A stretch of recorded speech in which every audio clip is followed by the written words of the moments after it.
Well, thank you everybody for joining. As Megan mentioned, this is Rubrik's immersive tabletop exercise specific to cloud. My name is Matt Castriata. I am Rubrik's Field CTO for cloud. As was mentioned earlier, this is based on true cloud TTPs. TTPs meaning tactics, techniques, and procedures. The actual procedures that attackers use to infiltrate cloud environments is what you're going to see here. This is a fictitious company and this is a fictitious scenario, but these are real tactics that attackers use to infiltrate cloud environments, gained over experience that our ransomware recovery team has in helping customers recover from ransomware attacks. So we've seen a lot of these scenarios and we've decided to put them into this tabletop exercise that you're going to be experiencing here today. As I mentioned, it is a fictitious company and it is a fictitious scenario. The company is Horizon Retail. They're a retail organization that is cloud forward with a multi-country physical store footprint. That is important here in the context of the exercise. With mission critical deployments across AWS. So this will be very AWS centric. For our customers that are multi-cloud, which is a lot of our customers, we will typically ask them to just convert the service names that they hear here into services that they use in the other hyperscalers. A few things that we ask for you to do. The first is to observe. Observe the gaps in Horizon's strategy and how it ultimately led to their no-win situation. The second we'd ask you to do, Megan already brought this up, is to participate. We're going to ask you to do some read-throughs. Those are going to be for scenes 2, 3, and 4. Lend your voice to the characters. Have some fun with it. We have customers and obviously participants that will adopt accents and will really lean into the whole high school drama class part of this thing. So if you're so inclined, bring some of that energy to the table. And then the last thing we would ask you to do, and this is very applicable to our customer base, is that our customer base reflects on what they've heard and they bring back those learnings into their organization so that they can improve their own cybersecurity posture. As I mentioned, this is going to run over 5 scenes. Scene 1 is going to be a video. Unfortunately, I was not able to get the AV going here, so it's going to be played on this laptop. In post, we will send them the presentation and we'll get it all figured out there. So scene 1 is going to be a video. Scenes 2, 3, and 4 are going to be live read-throughs. You all have a role to play. You have cards in front of you. We would ask that when the role comes up in the script, that you start your reading. I will play the role of narrator. So I will act as narrator in this situation. We're going to do key takeaways after every scene. These are learnings that we learned from every scene. I'm also going to pause after every scene for questions. So if you have any questions or you want to know a little bit more about why we structured a scene a certain way, we're happy to answer that for you.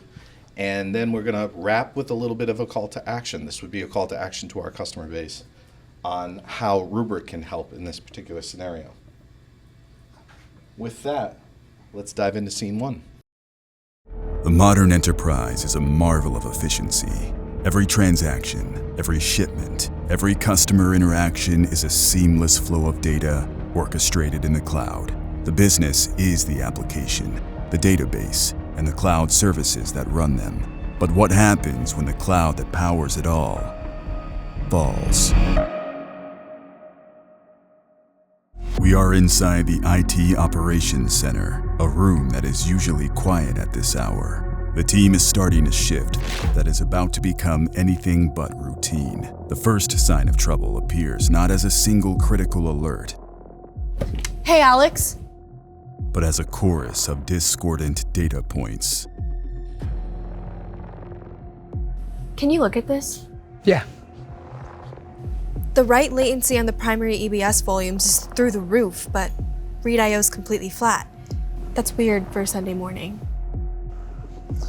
Well, yeah, you're right. It's not a DDoS attack. External traffic is normal. I mean, we haven't even pushed the new code since last Friday. It's like a single process, just keeps writing over and over.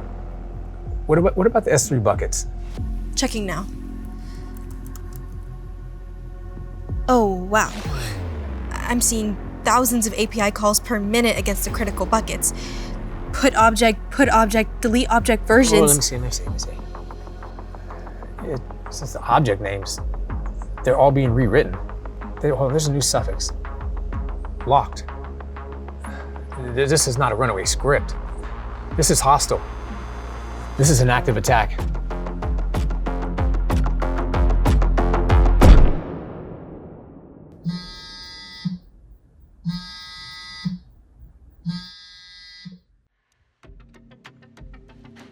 You're calling early. What's going on? We are under active attack. I'm seeing what looks like mass encryption across our core S3 buckets. I'm also getting high IO alerts from the primary RDS instance now too. I mean, the customer-facing websites, they're throwing 503 errors. I mean, this feels coordinated, and it is moving incredibly fast. Define coordinated. What are you seeing in CloudTrail? Is it one IAM role being used? Multiple? Is activity coming from a known IP range or something external? CloudTrail is flooded. It looks like thousands of unauthorized SSEC encryption calls originating from within our own VPC. I mean, they aren't trying to pull data out, they're encrypting everything in place. GuardDuty is lighting up with alerts for unusual activity from a single EC2 instance. A QA server I've never even seen trigger an alert before. This is bad. They're inside. Start a log dump to a secure, isolated account now before they can purge them. Use the out-of-band management network, get the CIO on the line, and initiate a major incident management call for the entire crisis team. I'm on my way in.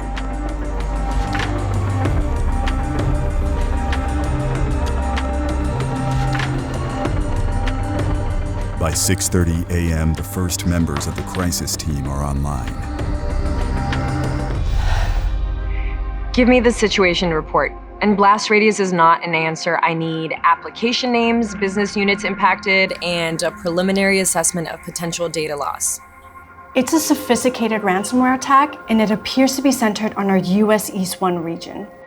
We've confirmed active encryption on the EC2 instances hosting the web front end, the S3 buckets that hold all our process data for BI and analytics, as well as the primary RDS database that manages inventory and logistics.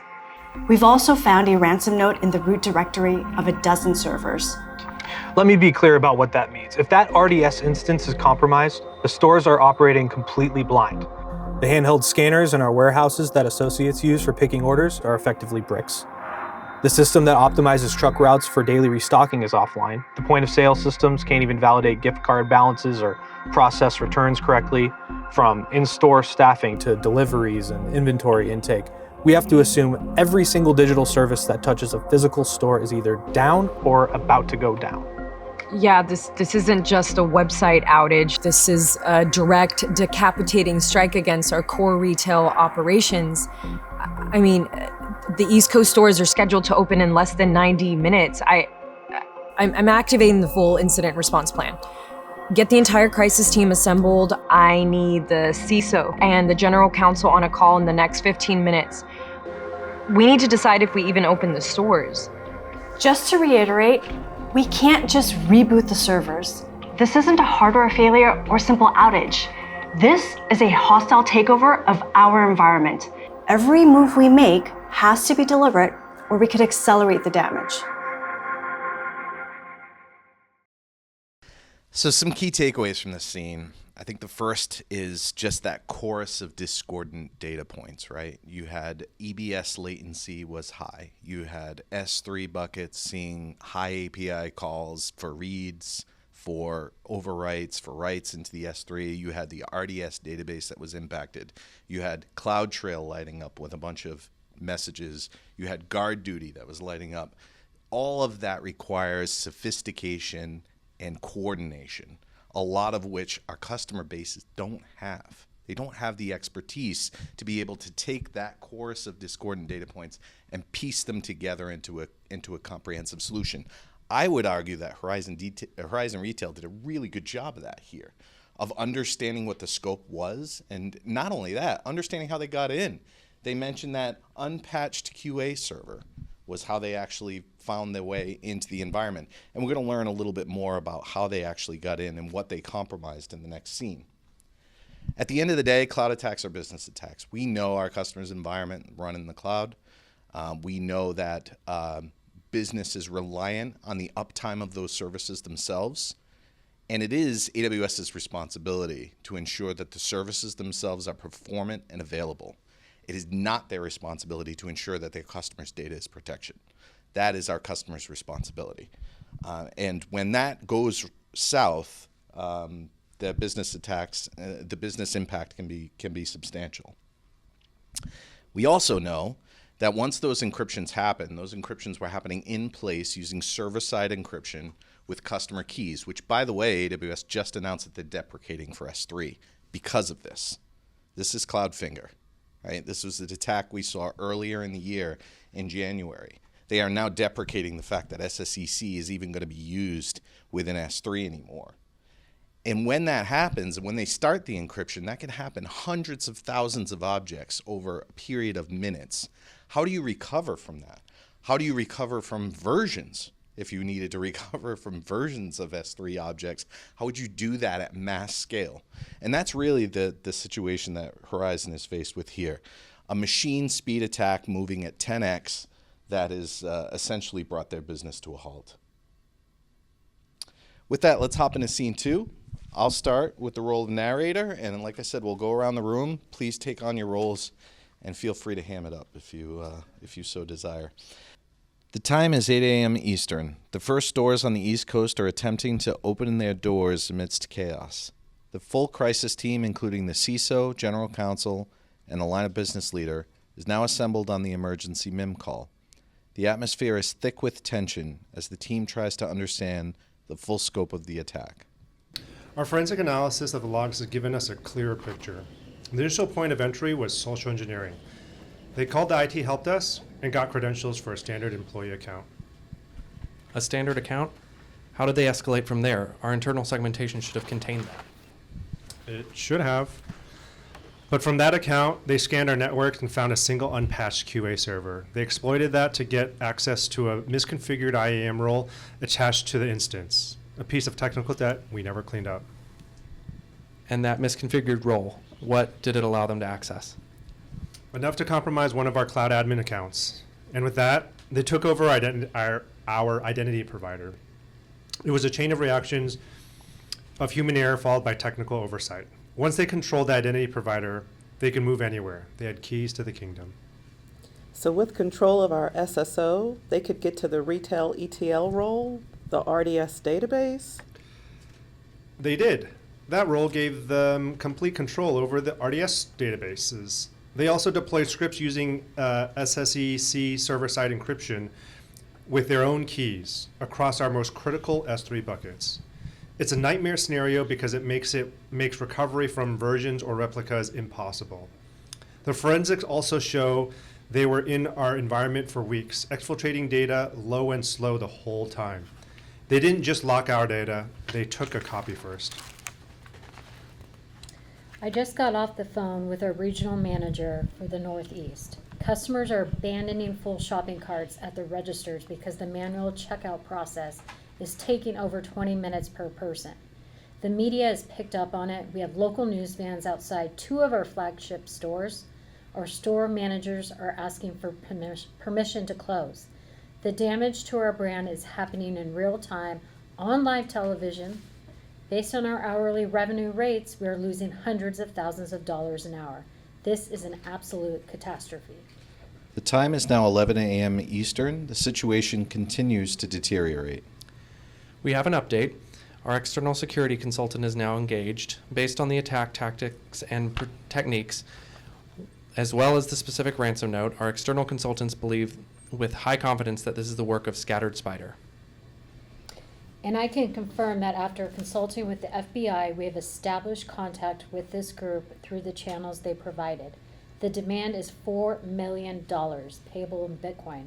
The deadline is 3 days from now. We are not paying. This is what our disaster recovery plan is for. This is why we have backups. Head of Cloud Operations, report on our recovery posture. The EC2 instances are recoverable from AWS backup. What about the S3 data? That's the core problem. While we do have backups for a portion of our S3 data, for a critical share, we have been relying on versioning and cross-region replication. As you can imagine, versioning is not a backup, and it specifically does not protect against this attack vector. Since the attackers used SSEC to re-encrypt every version of every object with their own key, the objects are there, but they are indecipherable to us. The replicas in the other regions are just copies of the same useless encrypted objects. This is unacceptable. Who signed off on a policy that left our new store's data so vulnerable? It was a decision made during last year's capital allocation review to reduce cloud storage costs across the board. The risk was documented and formally accepted, with the understanding that versioning would mitigate accidental deletion. Nobody anticipated an attack of this sophistication. How much data are we talking about? How bad is the S3 data loss? It's a severe loss. All operational data, POS sensor logs, and clean BI data sets for our entire fleet of stores opened in the last fiscal year. A full year of our company's growth has been effectively wiped out. It's almost like these stores never been in operation.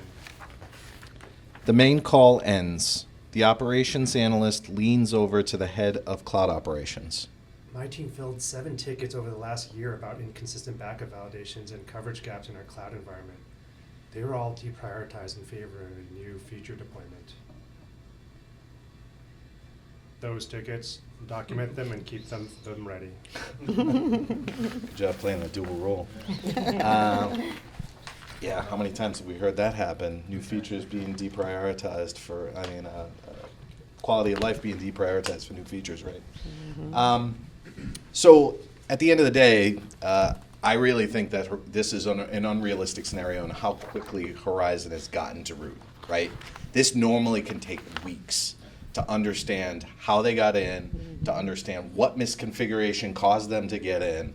Because this runs in an hour, we have to condense this, and therefore they got it in scene 2. Now, they're not going to get it in scene 2 here, right? Normally, this will take an organization weeks to come to root cause. Usually getting forensic teams in, incident response teams in, it's a process. But ultimately, how did they get in? They got in through social engineering, right? They fished credentials from someone that gave them access into the cloud environment.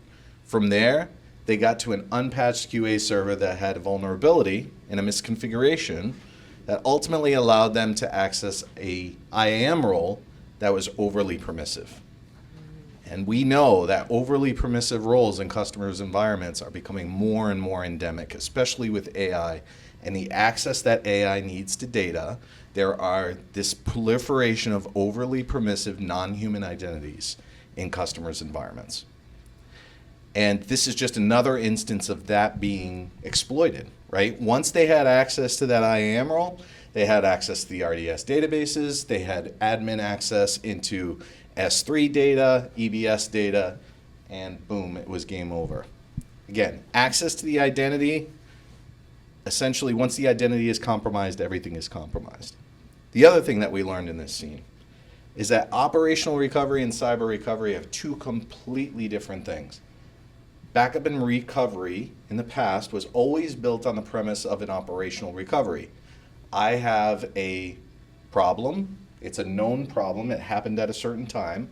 I'm going to rewind the environment back to that time and we'll be good to go. Well, that's not how it works in a cyber recovery scenario. And we're going to learn in the next scene how that can really go sideways in a cyber recovery scenario. So in other words, versioning or other operational recovery techniques to rewind to a known point in time when the data and the identity are still in that trusted zone is not cyber recovery and is not applicable in a cyber recovery incident. And the other thing, and this happens at our customers all the time, today's breach was yesterday's budget cut. They made this conscious decision to deprioritize quality of life and secure their secure environment and deprioritize that over new feature development. It's a trade-off that organizations have to make every day. And if management is not in the loop on those decisions, sometimes those decisions can be made in a vacuum and can lead to a catastrophe like we saw here with Horizon. The time is 9 p.m. on Sunday evening. The teams in the IT Operations Center have been working for 15 hours straight. The initial shock of the attack has worn off, replaced by a grim, bone-deep exhaustion. The mood in the room is heavy with the weight of finding a path to recovery, as every attempt so far has ended in failure. I've mounted the 10th EBS snapshot from our backup vaults. I'm running a deep forensic scan on it now, but it takes nearly an hour to scan each terabyte. At this rate, it'll take us just days just to validate the backups for a single critical application. We're looking for a clean needle in a haystack of we're looking for a clean needle in a mountain of infected haystacks. Look, I know it's slow, but we have to be certain. They were in our environment for more than a month. They knew our backup retention policies better than we did. They waited until they knew their malware was replicated across all of our recent restore points before they launched the main attack. We're not just fighting the encryption, we're fighting their 30 days of reconnaissance. This is a completely manual hit or miss process. Our backup tools have served us well for operational recoveries, but I'm only realizing now that they are greatly lacking in dealing with such sophisticated attacks. They were never designed to withstand a direct, malicious assault by an attacker with administrative credentials, and they can't tell us which backups are safe. Wait, I think I have something. An EC2 snapshot from 2 weeks ago, just before we believe the main malware was planted. The initial scans, they look clean. The rootkit signatures aren't there. Look, it's a risk. It could contain time-delayed payload that our scanners are missing, but it's the best lead we'd have all day. It's the only shot we have. Let's do it. Kick off the restoration process in a new completely isolated recovery VPC. What's the ETA? If we push it, and if everything goes right, we can get it to have a test environment of our core application up by midnight. The time is now 1 a.m. on Monday morning. For the first time in nearly 24 hours, there is a flicker of hope in the room. On a monitor, the core application is initializing in a clean environment. We're online. The app server is up and the database is connected. We're running the first test transaction now. It worked. For about 5 seconds, it worked. We were cheering. Wait, no. The dashboard just died. CPU utilization is pegged at 100%, and the file system, I can see it happening. The files are being re-encrypted right now. How is that possible? We scanned the snapshot. It was clean. The malware must have been dormant. It was waiting for a specific event, a connection to the database, a specific API call. It was just a time bomb, and we just triggered it. Shut it all down. Terminate the instances now. The time is 2 a.m. The brief moment of hope has been utterly extinguished. On the video conference, the faces of the CFO and the general counsel appear. They look grim. The CIO has to deliver the bad news. I'll get straight to the point. The financial consequences are severe. Our financial modeling for Sunday showed a loss of over $1 million. Our stock is projected to open at least 8% down, which represents close to $500 million in market cap. Are you now telling us that our only viable backup has just failed and we are essentially back to square one? Time is of the essence here. It was a significant setback. The attack is more complex than we anticipated. The team is now working to analyze much older restore points. I appreciate that we're all understandably tired and that your team is working incredibly hard. While I value your technical explanation, my primary concern is that the company seems to be in financial freefall, and that's worsening every hour. To put it bluntly, what is the plan here? While you formulate one, I must inform you that we have received another email from the attackers. They have seen our failed recovery attempt. They're raising the ransom to $6 million. They feel they have the upper hand, and legally they might. The story is now being picked up by national news outlets. We are losing control of the narrative. All right. So a couple things. Horizon did right here. First is having an environment, an IRE, or an isolated recovery environment, to instantiate what was an infected, ended up being an infected system, right? That is a best practice for cyber resiliency for all of our customers, is that they not only have their backups in a separate identity domain so that their backups can't get compromised and they're made immutable. That should be table stakes. but also that they have a recovery environment that they can instantiate potentially infected resources. In this particular instance, this backup ended up being infected, and they were worried about that cascading into other parts of their environment. So they actually did that right. The problem is that they had to go through that process of instantiation and scanning, and that process takes time. They assumed they had a good copy because they went back to a time before the attacker detonated a payload. That does not necessarily mean that you have a good copy.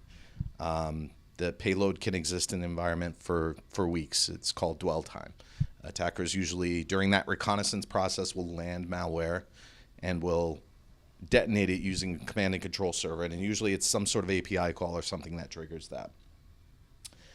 So the goal, the primary objective of the attackers, once we'll get into really what the primary objective is in the next scene, but one of the primary objectives of the attackers is to compromise your backups, because if you compromise your backups, they have a better chance of getting paid, and that's ultimately what this is all about.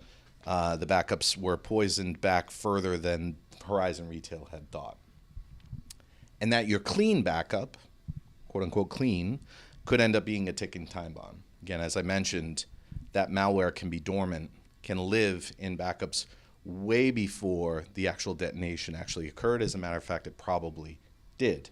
And they didn't have the forensic information to be able to figure out how far back the malware went. And that ultimately this leads to uncertainty when you go to recover. You're kind of just picking an arbitrary point in time to recover from and hoping that you don't essentially end up back to square one. The other thing that Horizon didn't do really well here is evict the threat adversary from their environment before they attempted a recovery. Right? They attempted a recovery, and what happened, they saw the recovery attempt and they upped the ransom amount. As a matter of fact, we actually will not even, when we are engaged with customers that have been impacted from a cyber attack, we will not even trust their email communication as being valid. Assuming that that's been compromised, we'll communicate with them over their private email or some sort of private channel. So always assuming that everything is at risk, that everything has been impacted, including their backups here. And that was an assumption that Horizon didn't make very well. All right, let's move on to scene 4.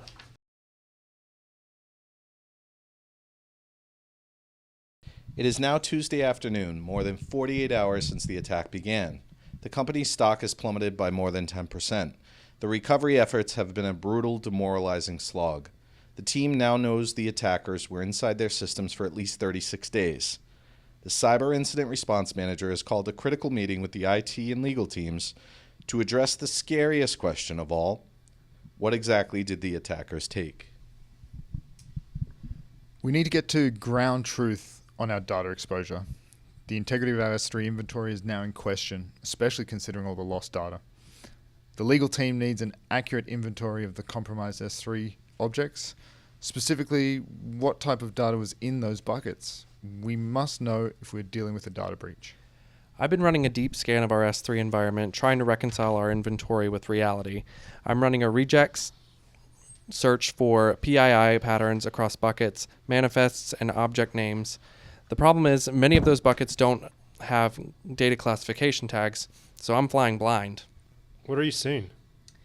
I'm seeing file names like Q3 rewards members full dump.csv and loyalty test data prod sample.json. The file names themselves are screaming PII, and worse, our S3 inventory is a mess. It shows 920 S3 buckets in our production environment. My deep scan has found 965. There are 45 buckets that are completely untracked, unmonitored, and unbacked up.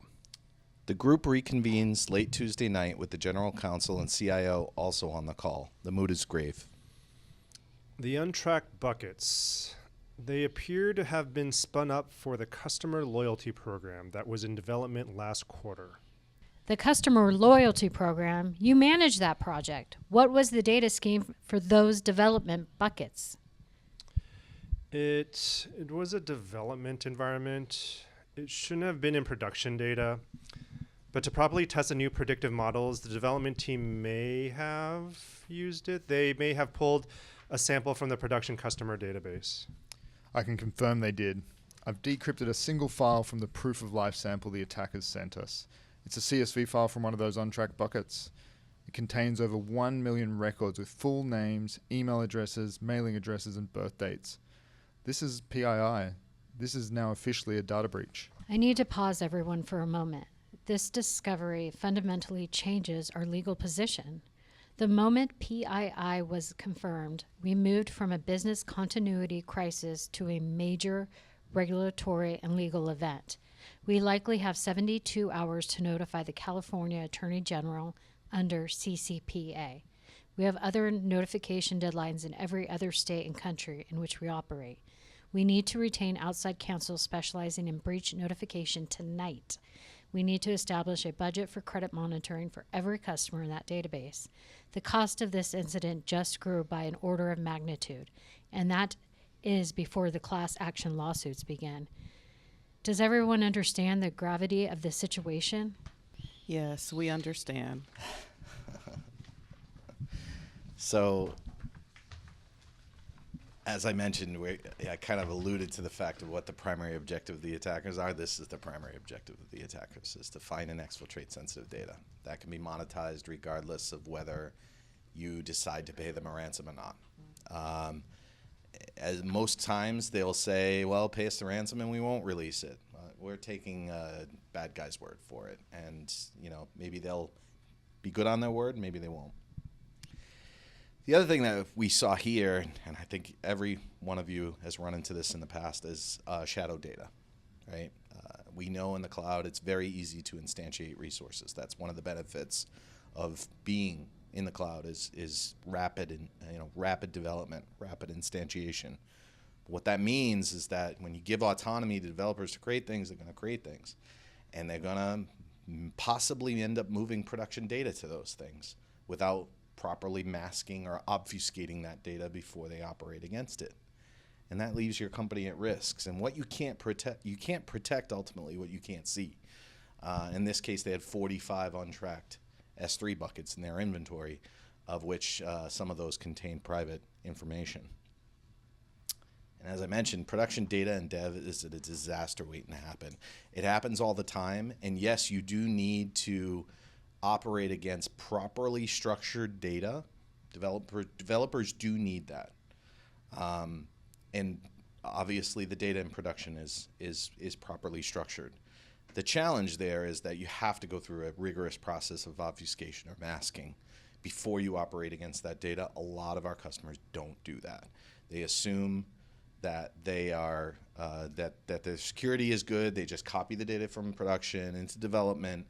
All that does is increase your risk surface area. That's it. And that's the name of the game, is to shrink the surface area for risk by eliminating sensitive information and who has access to it. And then the last thing here, this data breach changes everything. Changes everything for any organization that's been through this. A data breach means regulatory headaches. From regulatory organizations. In the case of financial services, that could be DORA. In the case of healthcare, that could be HIPAA. In the case of retail, that could be PCI, if we're talking about credit card data. There are real teeth behind those regulations. It can cost organizations millions of dollars. Not to mention the long tail costs of a data breach. Brand damage, customer loyalty at risk. And then everything that you have to do in terms of reporting a data breach. In this country, we don't have a centralized data privacy law on the books. It's up to each state to develop a data privacy law.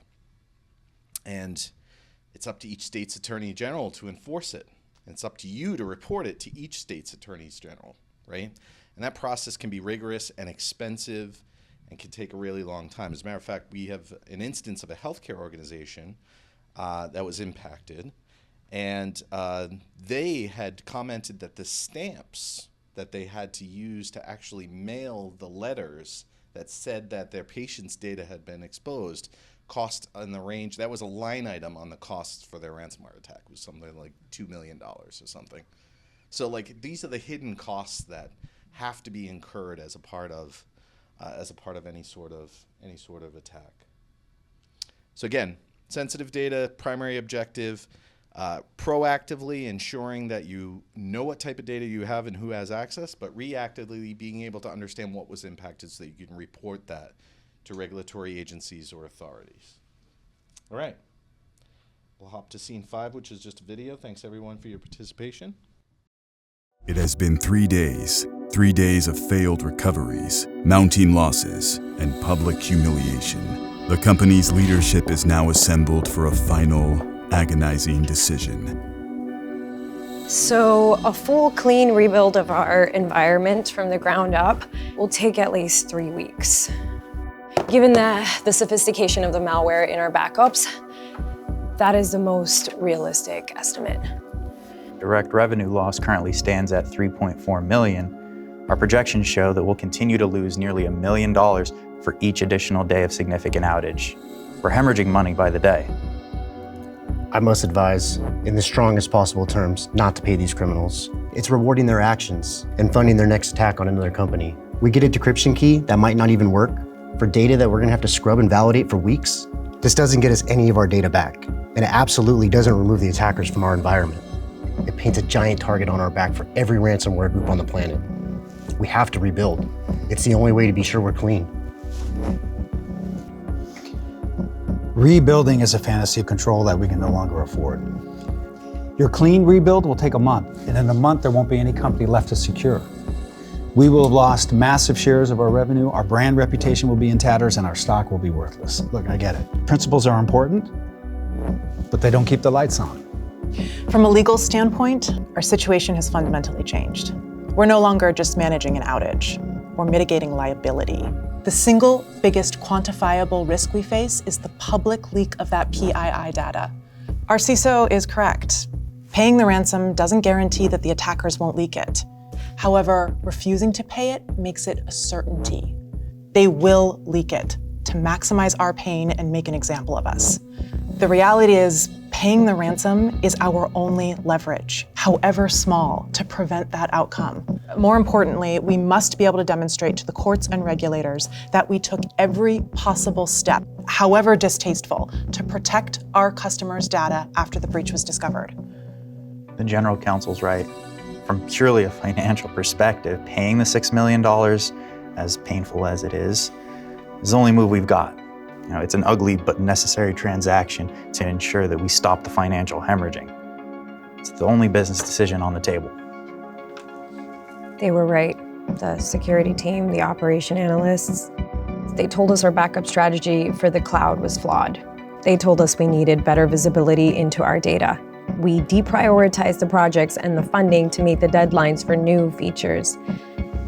We made this choice months ago. Not in this room, not today. Now we're just paying the bill. So I agree with the CFO and the general counsel. We have to pay. Then it's decided. Authorize the payment. And the first non-negotiable line item in next year's budget will be a complete overhaul of our data security and cyber resilience strategy, to be led by the CIO's office. This will not happen again. For the record, I'm formally objecting to the payment, but I have advised on the legal rationale for doing so.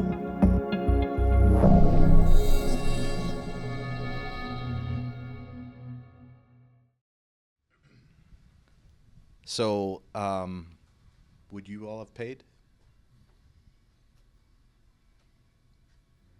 Did they really have a choice? Yeah. I mean, the CEO was right. If it's going to take 3 weeks to rebuild the environment, it may not be a company left to. Yeah. So they really didn't have a choice. Few things I really liked out of this scene. The first is the CIO's comment about we made this decision months ago and we're just paying the bill.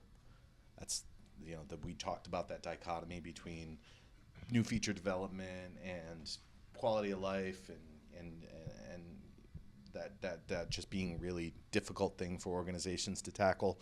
This is a perfect example of that. The other thing I really liked was the CISO's comment about how this paints a giant target on their back. It does. I mean, frankly, you make the payment, of course, they're going to look to infiltrate the environment again.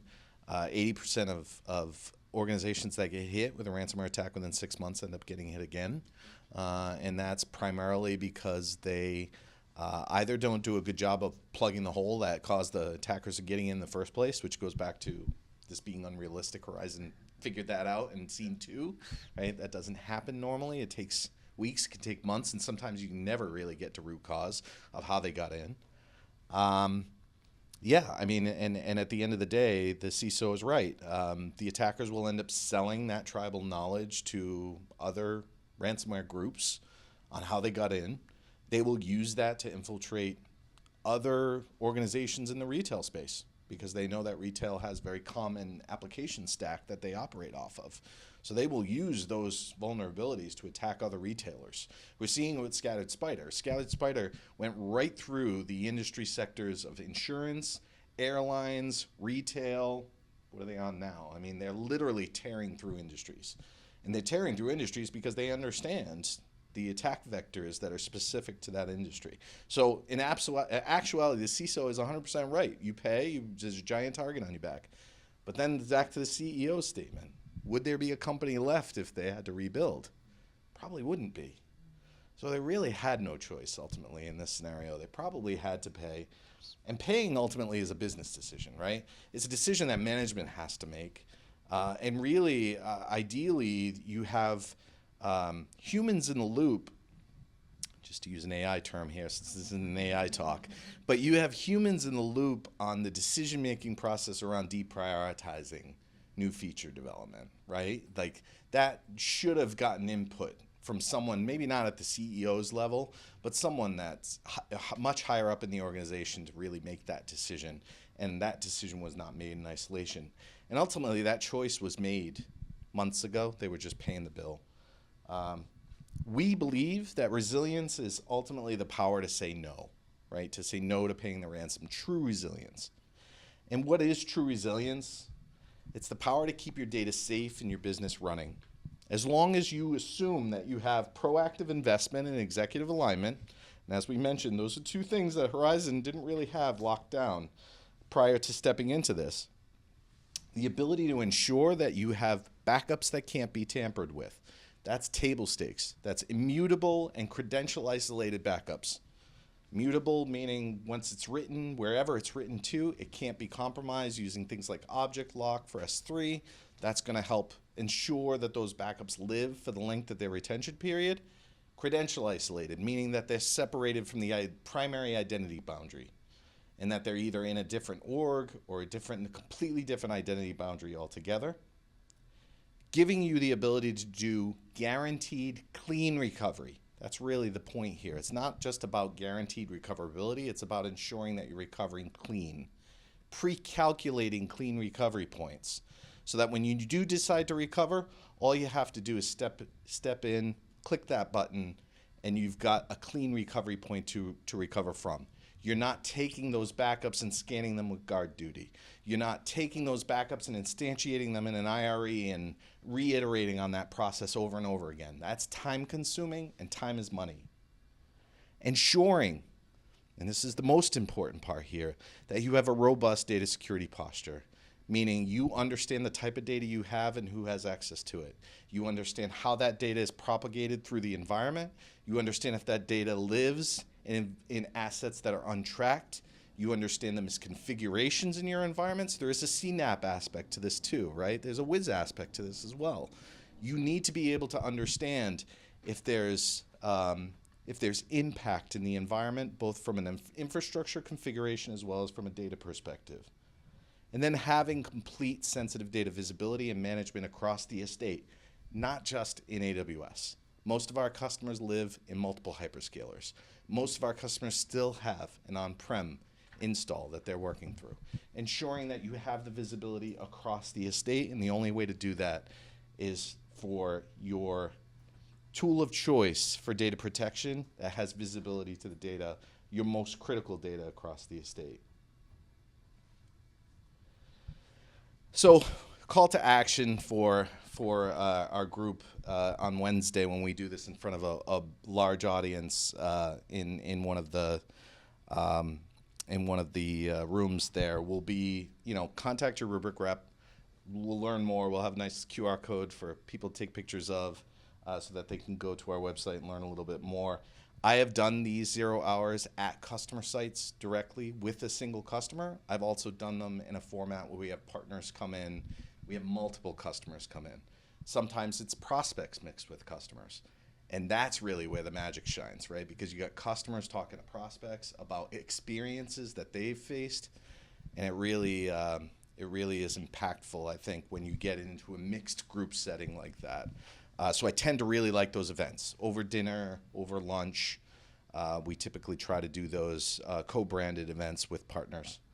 But again, I have done them for single organizations to bring IT and SecOps together, to be talking the same language for an hour.